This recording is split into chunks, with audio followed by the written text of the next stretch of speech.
Ընդհանրապես կապ չունի, այս իշխանությունը կլինի հիմա անդիմություն, թե պառլամենտական անդիմությունը կդառնա իշխանություն։ Երկուսի մասին էլ անդիմության էլ իշխանության մասին էլ ասել եք երկուսն էլ մանիպուլացնում են։ Ինչ կփաստեք իրենց մանիպուլյացիաներից եւ ինչ է առաջարկում ձեր ուժը որպես փոփոխություն եւ որպես արդեն երիտասարդ նոր կուսակցություն։ Երկուսի կողմից էլ խոսույթի առումով եմ ասում, կա խորքային մանիպուլյացիա։ Երկուսի կողմից է տրամադրվում է օրակարգ հասարակությանը, որ գիտեք, որ մեզնից կամ ձեզնից որևիցե բան կախված չի։ Բոլորը կանխորոշված է,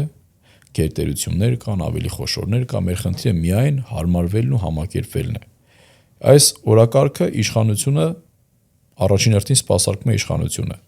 Երկրորդ օրակարգը, որի մասին հիմա կխոսեմ, սպասարկում է ընդդիմությունը ասելով, որ գիտեք ինչ, իշխանությունը անհաղթահարելի հրեշ է։ Իրեն հաղթել ուղղակի հնարավոր չէ։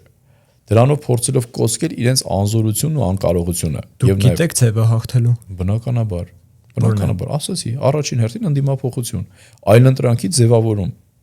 Սա միակ ճանապարհն է։ Եթե այսօր տեղի չունեցավ ընդդիմափոխություն, այսինքն նոր այլընտրանքի ձևավորում, որտեղ նոր ասելով չի ենթադրում միայն նոր դեմքեր, ենթադրում է նոր դեմքերի հետ միասին նաև որակապես նոր օրակարգ, նոր գաղափարներ, նոր մոտեցումներ եւ ամենակարևորը մարդիկ, ովքեր թե ֆինանսական, թե վերահսկողության, թե գաղափարական առումով զերծ կլինեն